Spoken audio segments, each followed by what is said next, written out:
Hey everyone, welcome back. Today we're going to do a deep dive into a book that, well, it really tackles men's rights issues head on. Yeah, it doesn't pull any punches. Not at all. It takes a hard look at, all those societal structures that impact men's lives. Everything from like historical trends to, how the family court system actually works. Yeah, the stuff that really affects guys day to day. Exactly. Yeah. And, you all shared this book with us because you're really interested in understanding how these systems work, right? Especially, I think, for guys who are trying to, navigate marriage and relationships these days. Yeah, it's a tough landscape out there. It is. And this book, I think, it's so interesting because it doesn't try to sugarcoat anything. No, it's very upfront. Right off the bat, it just comes out and says, men are facing some serious systemic disadvantage in all these different areas of life, almost like, the game is rigged against them. Yeah, it makes you think. It's a strong statement, but then the book goes on to back it up with some pretty compelling examples. Oh, absolutely. Like one of the things it dives into is how custody cases are decided. Right. And how it often seems like mothers are favored, regardless of how involved the father is. Yeah, that's a big one. And it doesn't just stop there. It even gets into like the financial strain that men often face with things like, alimony and child support payments.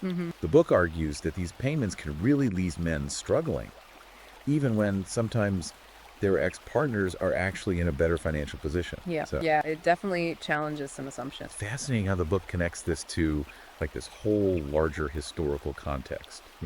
It claims that radical feminist ideology has really influenced these laws, Right. shaping them in a way that puts men at a disadvantage. Yeah, that's a pretty controversial claim. It is.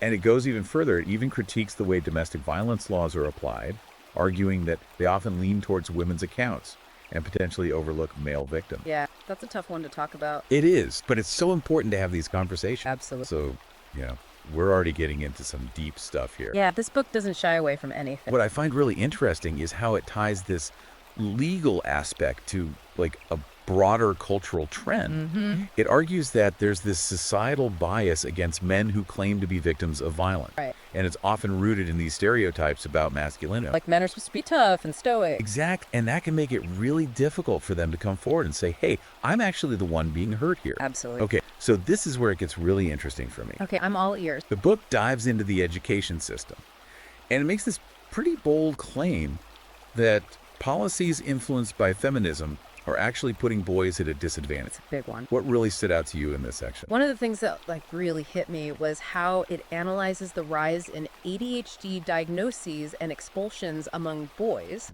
It suggests that the way schools are structured now, with all the emphasis on being quiet and sitting still, Right. it might actually be unintentionally pathologizing typical male behavior. Yeah, like, are we punishing boys for just being boys? Exactly. And the book also argues that schools often suppress things like traditionally male interests Right. and their strengths, which can lead to boys feeling, disengaged and struggling academically. Totally. If you don't feel like what you're good at is valued, it's hard to stay motivated. And then there's this whole toxic masculinity discussion. Oh, yeah. The book really throws a curveball here. For sure. It argues that this whole concept is often used as a way to, like, control men, Yeah. not actually empower them. That's a really thought-provoking take. What are your thoughts on that? I think the book highlights this double bind that a lot of men face these days.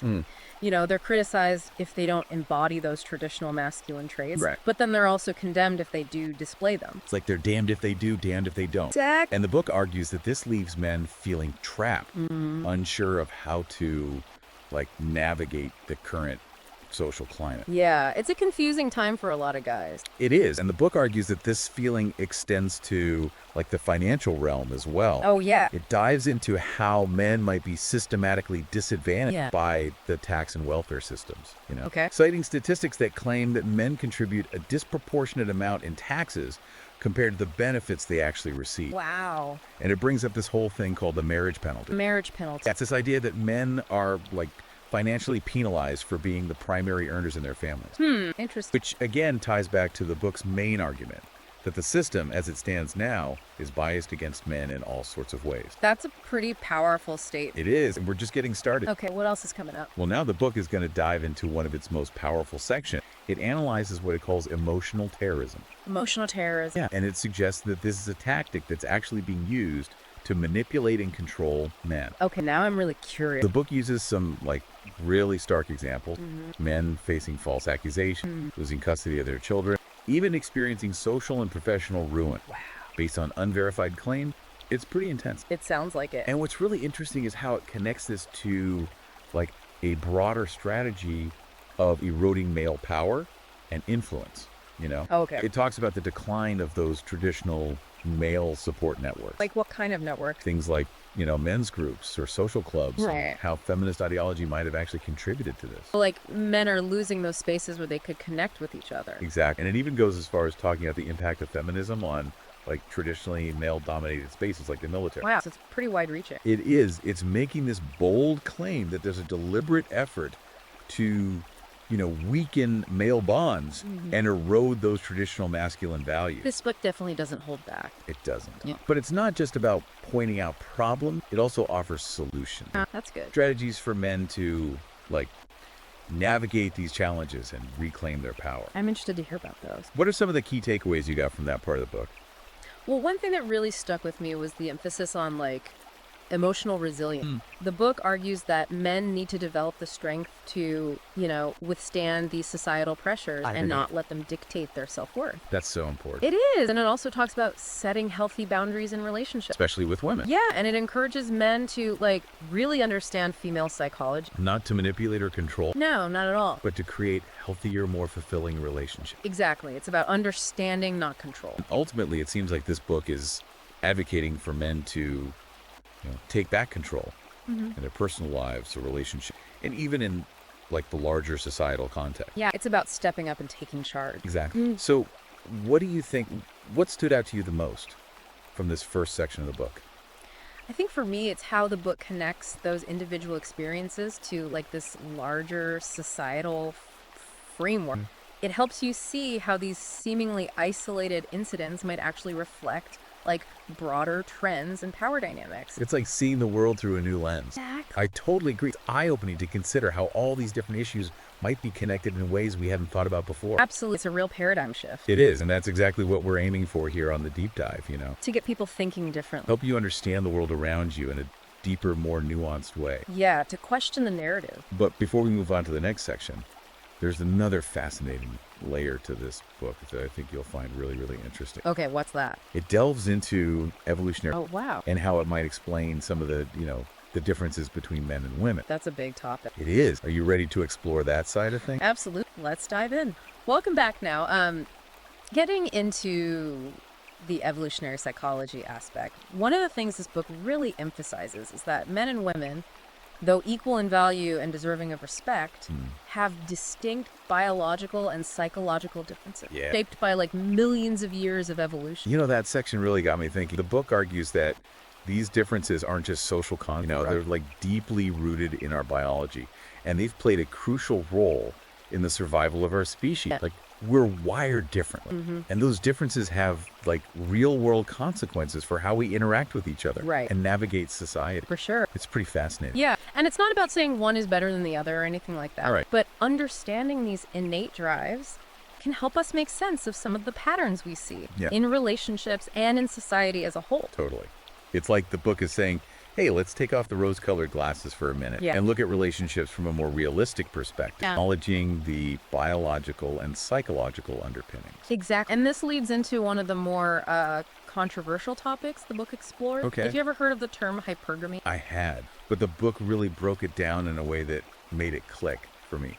It's basically the idea that women are instinctively drawn to men who they perceive as having, like, higher status or more resources. Right, and the book argues, and this is where it gets a little controversial, that Yeah. this isn't some arbitrary social construct. It's a biological drive that's been essential for the survival of the species throughout human history. You know, at first that idea might sound a bit jarring, but the book presents it in a way that's not about judging women. Yeah. It's about understanding how these deeply ingrained biological drives influence relationship dynamics. Exactly. It's about understanding. Yeah. And it goes on to suggest that understanding this concept of hypergamy can actually empower both men and women to make more informed choices Right. in their relationship. Yeah, it's like providing a new framework for understanding that age-old dance between men and women, one that takes into account both biology and social influence. Absolutely. Now, another area where the book dives deep is female psychology and how it might manifest in relationships.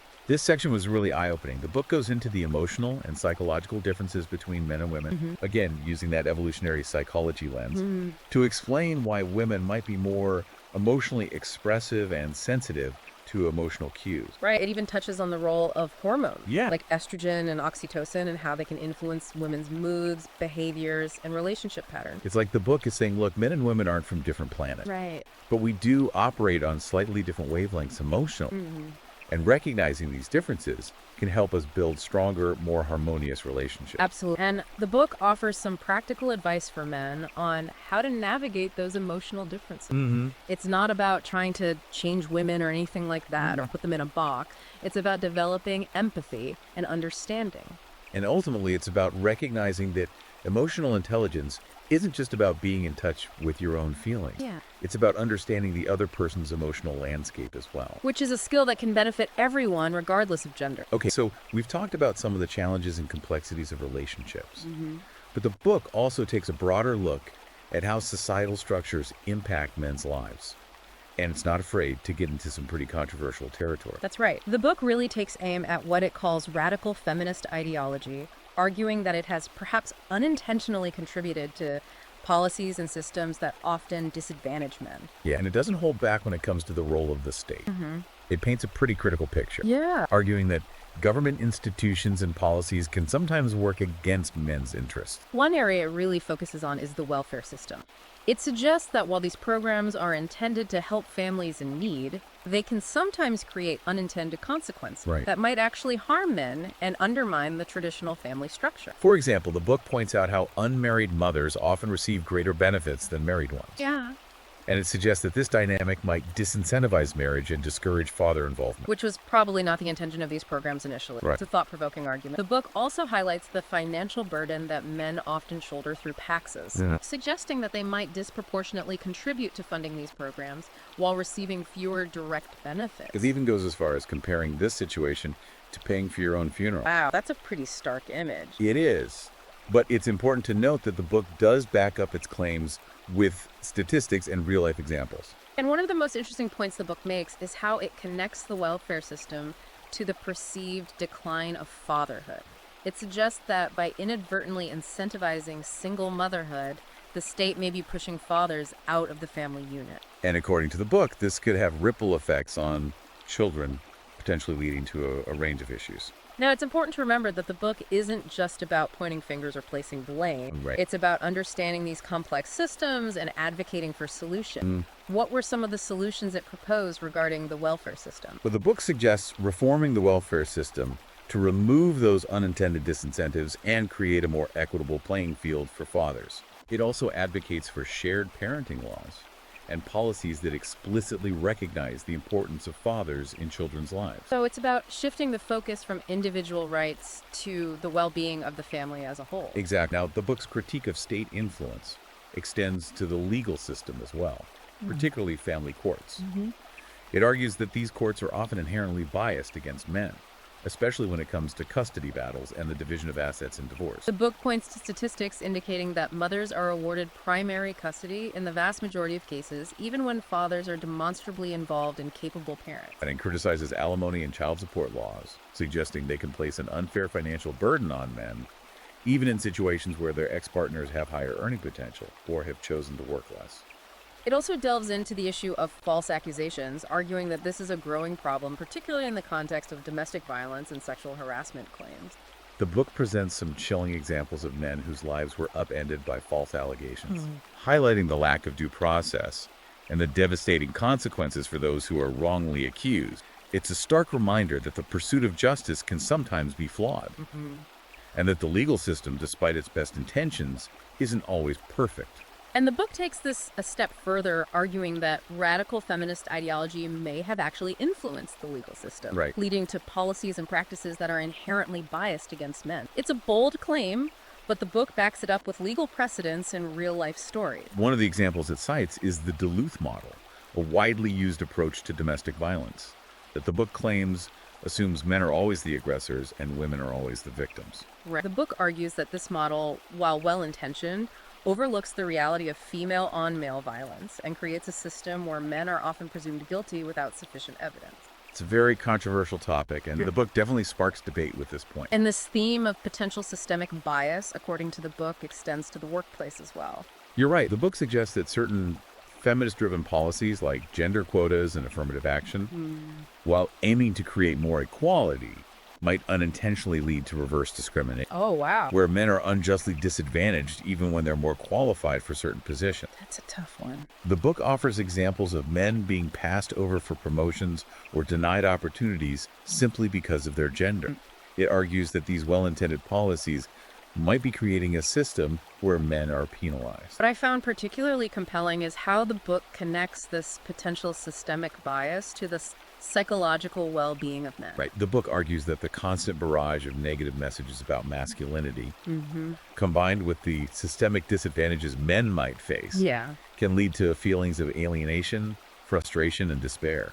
It even links this to the rise in male suicide rates, suggesting that it's a symptom of a deeper crisis of masculinity in the modern world. It's a sobering thought that the structures of society not only impact our outward lives, but also shape our inner world. Absolutely. And the book goes even further, introducing this concept of a psychological war being waged against men. This is where the book gets really intense. Yeah. It suggests that radical feminist ideology, while aiming to fight for equality, might be inadvertently engaged in a subtle but systematic effort to undermine male power influence and even self-esteem. The book uses the term emotional terrorism to describe this, arguing that it's a strategy to control and manipulate men. And it gives examples of how this might play out in relationships, the workplace, and even in the media. It's like the book is saying that men are constantly bombarded with messages that make them feel inadequate, guilty, and even dangerous simply because of their gender. It paints a pretty bleak picture. But remember, the book also offers solutions. It encourages men to be resilient, set boundaries, and reject those toxic messages. What are your thoughts on this psychological war concept? You know, it's definitely a provocative idea. And while I don't necessarily agree with everything the book says, it does make you think about the subtle ways that societal messages can shape our perceptions of ourselves and others. Absolutely. And that's what makes this book such a compelling read. It challenges conventional wisdom and encourages us to look at the world through a new lens. We've covered a lot of ground in this section. We have. From evolutionary psychology to the role of the state and the potential impact of radical feminist ideology. Right. But there's still so much more to unpack. I know, right? Are you ready to dive into the next chapter? Absolutely. Let's see what other insights this book has to offer. Welcome back to the final part of our deep dive. Yeah. So we've talked about, relationships, those societal structures, even like this potential psychological war against men. Yeah, lots to unpack. Now let's get, I guess, even more specific and see how the book argues that, radical feminist ideology has actually impacted these particular areas of men's lives, like education, sports, even healthcare. Yeah, it's interesting how it zooms in on those areas. It starts with education, and it doesn't paint a very pretty picture. No. It claims that policies that were influenced by these feminist ideals, while well-intentioned, have kind of unintentionally created an environment that's failing boys. Right. And this was definitely one of the sections that really hit home for me. Yeah. The book highlights this widening gender gap in education, how boys are falling behind girls in almost every subject. Yeah, that's a big concern. And it goes beyond just grades. Right. Book points to those alarming statistics, the higher rates of ADHD diagnoses among boys, the increased likelihood of expulsion from school. Yeah. And then that really concerning rise in suicide rates among young men. It's heartbreaking. It's really tough to think about. And the book argues that these trends aren't just random. Yeah. They're symptoms of a system that might be struggling to accommodate the unique ways that boys actually learn and develop. It's in trying to be, more inclusive, we might be inadvertently punishing boys for simply being boys. Exactly. And I think the book makes a really interesting point about how this push to eliminate toxic masculinity could actually be creating a double bind for boys. It's they're told to be, less masculine, less aggressive. Right. But then they're also criticized when they don't display those more traditional masculine traits like assertiveness or leadership. That's a no-win situation. Exactly. And The book argues that, like, this double bind can be incredibly confusing and damaging for boys, For sure. impacting, their self-esteem, their academic performance, their overall well-being. Right, it affects them on so many levels. Okay, so now another area the book tackles is sports. Okay. And it argues that radical feminism has even infiltrated the world of sports, Wow. leading to, like, fewer opportunities and less support for male athletes. That's a bold claim. It is a bold claim, but the book does offer some, like, interesting points to consider. Okay, like what? But, for example, it talks about the increasing focus on women's sports, Right. and the push for, like, gender-neutral sports categories. Mm-hmm. It even touches on, the growing criticism of those, like, traditionally male-dominated sports, Yeah. like football and boxing, which are often portrayed as, violent or promoting toxic masculinity. I see where they're going with that. The book's point seems to be that this shift isn't just about, promoting equality. It argues that there might be this, like, underlying effort to actually devalue male athletic achievement and diminish the importance of sports for, like, boys' development. Interesting. The book also criticizes, the way the media often portrays male athletes, focusing on, like, scandals, aggression, reinforcing those toxic masculinity stereotypes. Right, whereas female athletes are often celebrated as this, like, positive role model. It's almost like the book is suggesting that there's this cultural narrative emerging that positions, like, male athletes as problematic, Interesting. while female athletes are, like, championed, Yeah. even when their achievements are, That's a comfort. different lens, for sure. And the book argues that this kind of narrative can have a real impact on boys, affecting their self-esteem, their aspirations, even their willingness to participate in sports. Yeah, it makes you think about the messages we're sending. Okay, so we've talked about education, sports,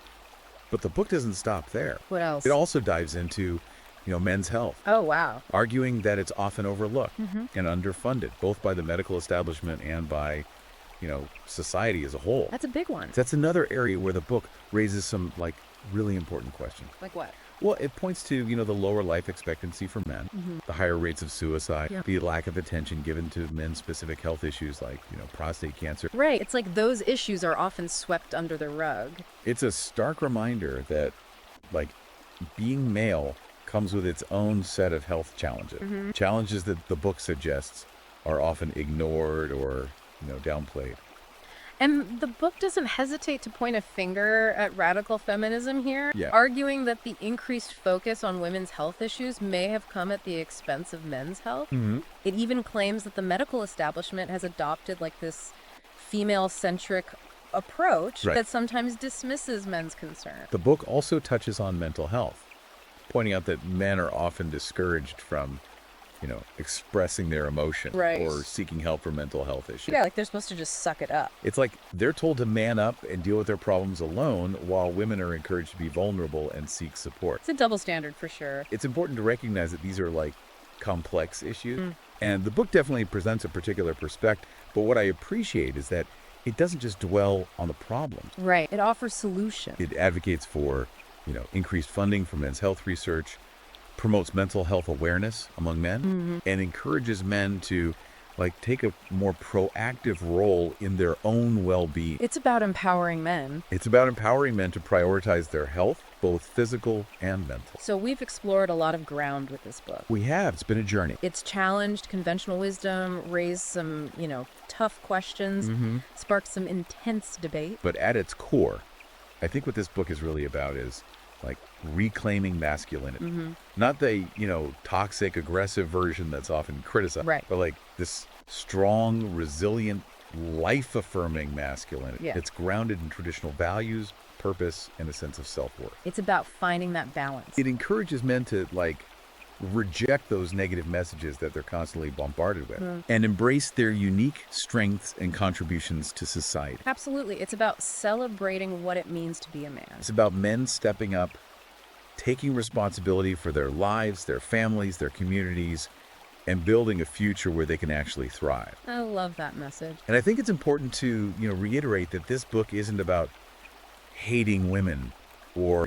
creating this battle of the sexes. No, not at all. It's about men understanding their place in a world that's, like, rapidly changing. A world that sometimes feels, hostile towards traditional masculinity. Right. It's about navigating that new landscape. It's about recognizing the forces that are shaping their lives, both positive and negative, and equipping them with the tools to navigate those forces with confidence and resilience. Yeah, it's about empowerment. It's about starting conversations, challenging the status quo, and creating a more equitable and fulfilling future for everyone. That's a vision I can get behind. If you're, intrigued by what you've heard today and want to explore these ideas further, you can find this book on Amazon Kindle and Google Play Books. It's definitely a book that will make you think and challenge your assumptions. And as a final thought, I want to leave you with this. If this book is right, and there's this deliberate, even if unintentional effort to undermine traditional masculinity, what might the long-term consequences be for, society as a whole? That's something to ponder. Until next time, keep those minds open, those questions coming. We'll be back with another deep dive soon.